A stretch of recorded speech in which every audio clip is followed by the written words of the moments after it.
We're delighted to welcome a man who Michelle will love to have on because she says reform is the only hope of getting rid of this whole political class. They've got my vote. Rupert Lowe, Reform MP. How are you? Great Yarmouth. What's happening?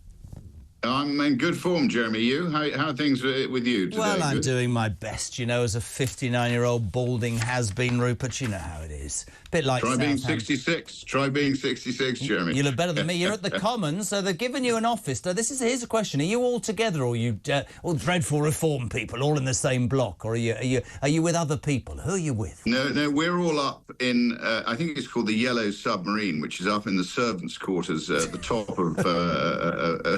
It's in the hot weather it's boiling, and in the cold weather it's freezing, Jeremy. But we're hoping the parliamentary staff will install our air conditioning unit, which we've got up here. So, but at the moment, no, we're lucky to have an office, and the five of us are pretty close to each other. Good. And we're getting our support team round us. So, you know, if you think we've been landing punches so far, we're going to be landing a lot more, don't worry. It's quite interesting. I had a couple of things to ask you about specifically, actually, but let's start with the news that James Cleverly knocked out of the Tory party leadership race about an hour ago. Robert Jenrick, Kemi Badenoch will be the final two facing off with the result announced on November the 2nd. You're going to tell me it doesn't matter. I thought that Cleverly would go through, but it seems like the Tories have decided to try and do something about, forgetting the past and moving off. Do you see Jenrick or Badenoch as a threat to reform at all, Rupert? Well, not really, Jeremy. I don't envy them. They've got a very brecciated party, and I think whoever wins, and whether it's Robert Jenrick or Kemi, I couldn't for the life of me understand how a sort of remnant of the One Nation Tory elite was going to be in the last two, so I'm not surprised. I think the issue for both of them, if they win, is obviously can they bring the party with them? Because there's still the remnants of the old Conservative Party, which I now call sort of, it's more of a Lib Dem party. It's swung progressively to the left, hoping to win more and more votes, as a result of which, the country has swung left, and we've been infected with these sort of woke viruses and everything else that's affecting us now. So I think whoever wins, the key issue for me, as I've said regularly on your station, on other stations, and in my speech at the Reform Party conference, we have to reform the divisive legislation which was passed by Blair, Brown, Campbell and Mandelson, starting with the Human Rights Act and leaving the ECHR, because the Human Rights Act embeds the ECHR within it. Can I give you a story this week, actually? And I know that the Reform have been on it about the Manchester terrorist thing. We'll talk about that. But you mentioned the ECHR. That story this week about the Albanian, which I'm sure you know. This is, for people who don't know, this is an Albanian man who was a burglar, a prolific burglar, got 2.5 years in jail, was allowed out to go back to visit on compassionate grounds, to visit his mother and to stay there because that was the way it was going to be. Sneaked back into Britain, impregnated his Lithuanian girlfriend, got married, used Article 8 of the ECHR, which says because he's a family man and will stay here forever. We're the bloody laughing stock of the world, Rupert. It's a joke, man. Well, Jeremy, I couldn't agree more. And in 2016, although we haven't had Brexit, the British people, the majority of them, voted to leave the European Union. And with that should come the security and management of our own borders. And if the ECHR doesn't allow us to do that, we have to leave the ECHR so that we do manage our borders. We manage this monster that is untargeted, almost sort of uninterrupted immigration, which is putting pressure on all our public services, both legal and illegal. They've both got to be reduced dramatically. See that figure this week, that 1% of the British population is now illegal migration, and that even more shocking to me was the acknowledgement that actually the population is getting bigger, migration is getting stronger, and yet we seemingly don't. This is my argument, and maybe Reform wouldn't agree with it. I think it's utterly disgraceful, politically, morally, in any which way, to say, well, I'll tell you what, all these bedwetters who say we need to be seen to look moralistically good, and if we leave the ECHR, we won't look... Hold on a minute. What about the fact you're screwing pensioners who have paid their stamp and worked all their life and never asked for any handout?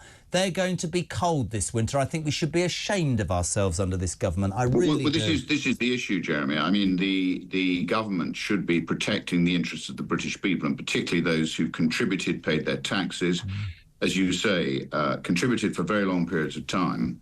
Their interests should be put at the top of the agenda, not the bottom of the agenda, which appears to be the case.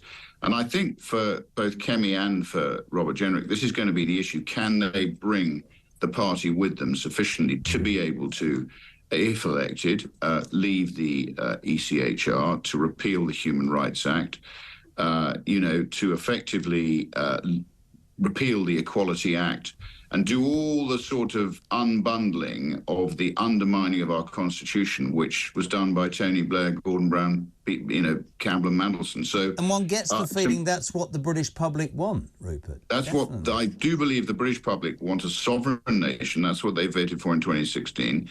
They wanted their own borders. They wanted control from Westminster. If they're unhappy with Westminster, they then have a vote to remove those people who they hold to account for not delivering for them. And that's how democracy should work. Well, let's talk about one other thing. The Reform have waded into this week, and fair play to them. I mean, some have said it's a publicity stunt, but these are the very important issues.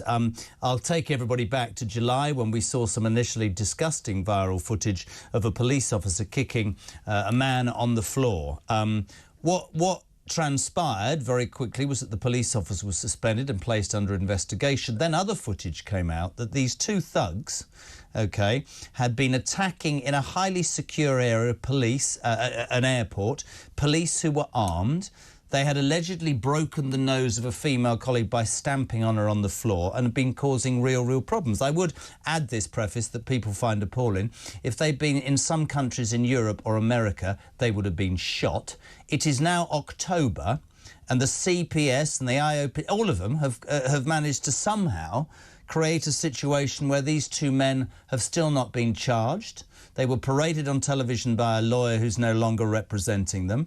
And it does beg the question. Reform have said that if the CPS don't do something about this, you as a party will bring a private prosecution. I'm going to ask the question that a lot of people don't want me to ask, but I do that because that's what I'm like.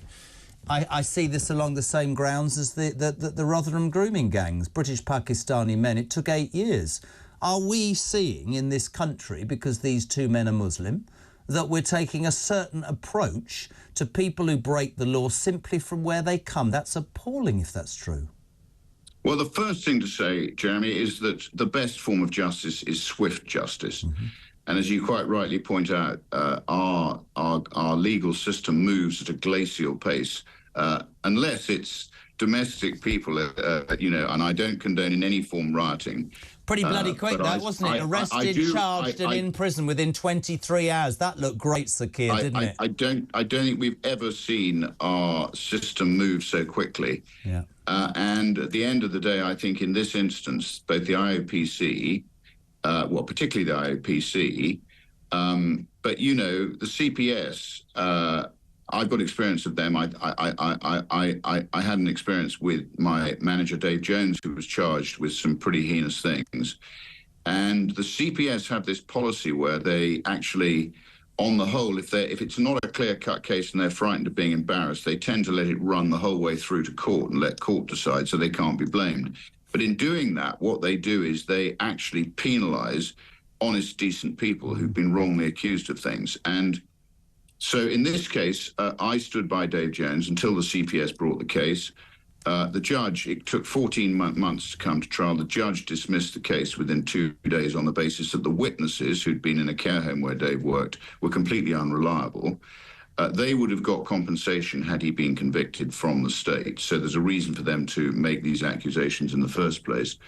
And Dave ended up basically being found innocent, but then his costs were very high. If he hadn't used private lawyers, he probably would have, if he'd used legal aid, he probably would have gone to prison. But he used very expensive private lawyers.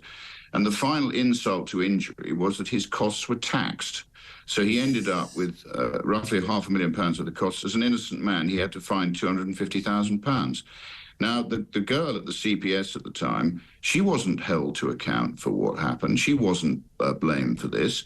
So it's like a lot of government departments, Jeremy, they're not as accountable to the people as the people are to the state. Absolutely right. And what we have to remember is that the state is there to serve the people. It isn't there to damage the interests of the people. And that goes whether it's HMRC, whatever part of the state operation it is. We've now got a state that accounts for visibly 46%, arguably more, of our GDP.